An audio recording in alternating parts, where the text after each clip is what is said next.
Hello and welcome to the mathematics. आज हम हमारे सेल बायोलॉजी सीरीज का 4th लेक्चर देखने वाले हैं, which is the mitochondrion of the cell. तो सबसे पहले हम देखेंगे etymology of the word mitochondrion. तो माइटोकॉन्ड्रियन ये जो वर्ड है ये दो वर्ड से बन जाता है। एक mitos, mitos means thread, mitos का मीनिंग क्या होता है थ्रेड, और दूसरा है कॉन्ड्रियन। तो mitos means thread, mitos means thread and chondrion means granules or the small grain। तो माइटोकॉन्ड्रियन का मीनिंग क्या होता है thread like granular cellular structure. तो इसका जो इटिमोलॉजी है ये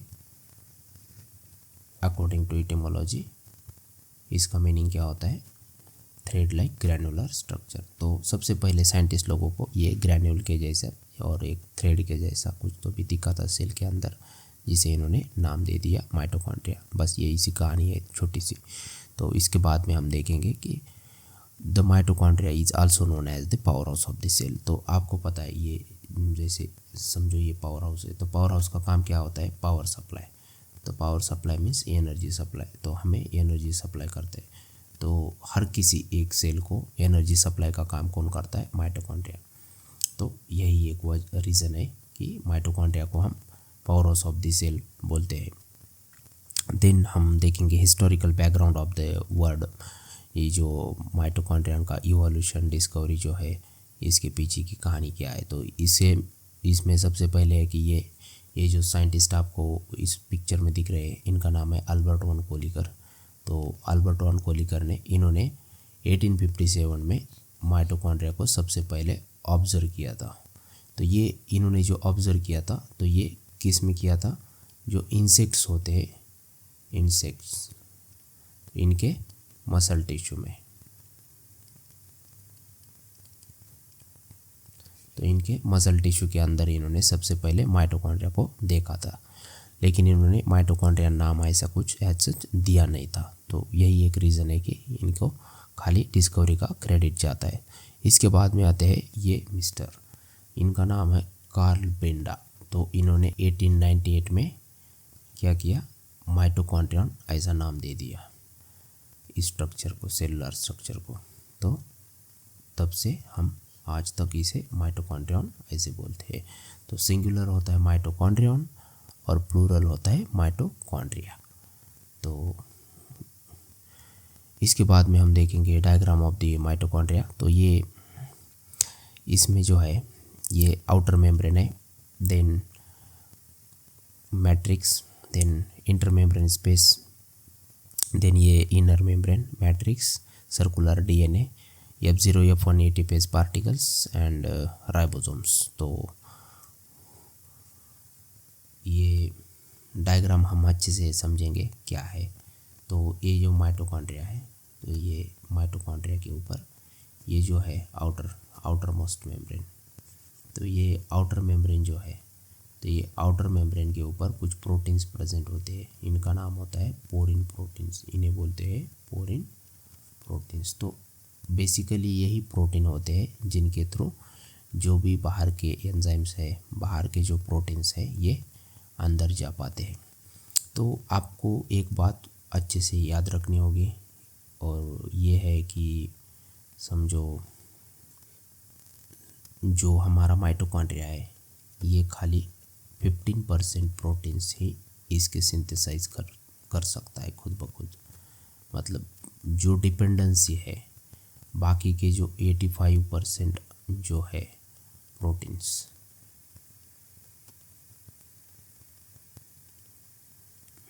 तो ये प्रोटीन्स के ऊपर जो डिपेंडेंसी है माइटोकॉन्ड्रिया की ये किसके ऊपर होती है न्यूक्लियस के ऊपर।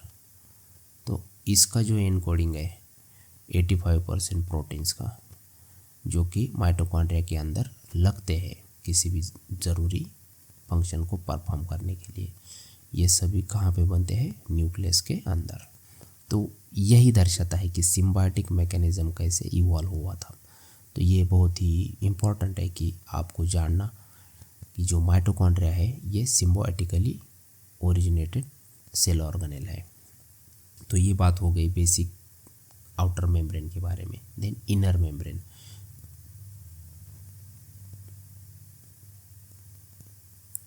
तो इनर मेम्ब्रेन भी ज़्यादातर इसमें इनर मेम्ब्रेन जो है ये बहुत फोल्डेड स्ट्रक्चर है।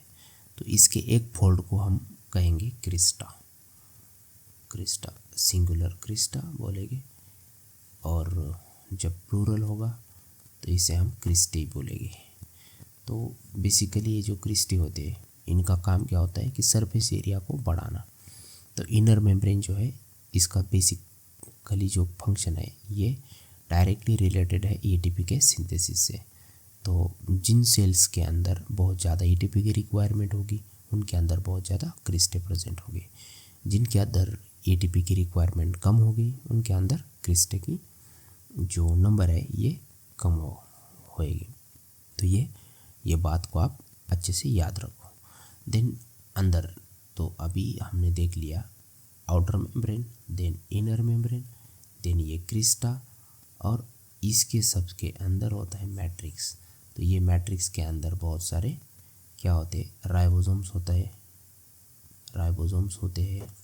देन सर्कुलर डीएनए होता है जो कि माइटोकॉन्ड्रिया का खुद का अपना डीएनए होता है। तो आपको ये एक बात को अच्छे से समझना भी होगा कि जब एक ऑफस्प्रिंग है, मदर और फादर इन दोनों से जब एक ऑफस्प्रिंग बन जाता है तो ये ऑफस्प्रिंग के अंदर जो उनका चाइल्ड है, उनके चाइल्ड के अंदर माइटोकॉन्ड्रियल डीएनए जो है ये मदर के थ्रू आता है, क्योंकि ये एक सेल के अंदर जो माइटोकॉन्ड्रिया प्रेजेंट होता है ये मदर का होता है। तो यही रीज़न है कि जो माइटोकॉन्ड्रियल डीएनए होता है ये मैटरनल टाइप का डीएनए होता है, और ये बहुत इम्पोर्टेंट चीज़ है याद रखने के लिए। तो देन ये दो मेम्ब्रेन्स है, तो इनके बीच में ये आता है इंटर मेम्ब्रेन स्पेस। तो ये जो इंटर मेम्ब्रेन स्पेस है यहाँ पे भी बहुत सारे प्रोसेसेस हो जाते हैं, तो ये भी इम्पोर्टेंट बन जाता है। तो खाली आप स्ट्रक्चर को अभी याद रखो। तो F0 F1 एटीपेज, ये जो पार्टिकल्स है ये एटीपी के सिंथेसिस में बहुत ज़्यादा हेल्प करते हैं, और ये अपना खुद का राइबोसोम होता है माइटोकॉन्ड्रिया के पास। तो ये जो राइबोसोम है ये 55S टाइप का होता है। तो ये हो गया स्ट्रक्चर और diagram of the mitochondria. Then हम देखेंगे डिस्ट्रीब्यूशन और लोकलाइजेशन ऑफ माइटोकॉन्ड्रिया। तो mitochondria can move freely throughout the cytoplasm. तो जो सेल के अंदर माइटोकॉन्ड्रिया होते हैं ये फ्रीली मूव कर सकते हैं इधर से उधर। तो यही एक रीज़न है कि जनरली माइटोकॉन्ड्रिया का जो डिस्ट्रीब्यूशन है ये इवन डिस्ट्रीब्यूशन होता है, मतलब कि ये सेल है तो यहाँ एक, यहाँ एक, यहाँ एक, ऐसा बहुत अच्छे से इवनली ये माइटोकॉन्ड्रिया डिस्ट्रीब्यूट हो जाएंगे अपने आप। तो कुछ सेल्स के अंदर ऐसा मैकेनिज्म होता है कि जो ये फ्री मूवमेंट है माइटोकॉन्ड्रिया की इसके ऊपर रेस्ट्रिक्शंस लगा देता है बिकॉज ऑफ सर्टन रीजंस। तो ये अलग केस बन जाता है, लेकिन जनरली इवन डिस्ट्रीब्यूशन होता है माइटोकॉन्ड्रिया का within the cytoplasm. Then size of mitochondria, अगर हम जनरली बात करेंगे साइज के बारे में, तो माइटोकॉन्ड्रिया जो है इसका जो विड्थ है या फिर डायमीटर हम बोलेंगे तो ये होता है 0.5 to 2 माइक्रोमीटर्स, और इसका जो लेंथ होता है तो ये लेंथ होता है अप टू द 7 माइक्रोमीटर्स। तो माइटोकॉन्ड्रिया जो है ये एक बहुत ही वर्सेटाइल ऑर्गेनेल से सेल ऑर्गेनेल में आता है। इसका साइज शेप चेंज हो सकता है according to physiological condition of the cell. तो इसके बारे में ज़्यादा बहुत डीप में नहीं जाना हमें, लेकिन बेसिकली इसका जो साइज़ है ये इस रेंज में होता है। विड्थ क्या होती है 0.5 to 2 माइक्रोमीटर्स, और लेंथ क्या होती है up to the 7 micrometers. Then number of mitochondria, तो ये भी बहुत वेरी करते हैं नंबर भी, क्योंकि स्पेसिस टू स्पेसिस भी ये वेरी हो जाता है और सेल टू सेल भी ये वेरी हो जाता है। तो सबसे पहला पॉइंट क्या है हमारा कि the number of mitochondria varies cell to cell and species to species. That means कि ये सेल टू सेल मतलब एक सेल में जितने माइटोकॉन्ड्रिया होंगे ज़रूर नहीं कि उतने ही माइटोकॉन्ड्रिया दूसरे सेल के अंदर होने चाहिए।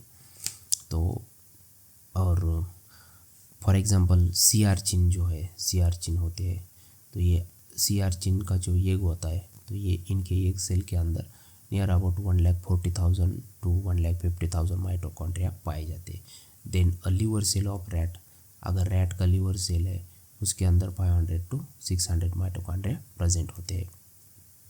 देन जो ग्रीन प्लांट्स होते हैं, तो ये ग्रीन प्लांट्स के अंदर फ्यू बहुत ही कम माइटोकॉन्ड्रिया होते हैं as compare to animal sales.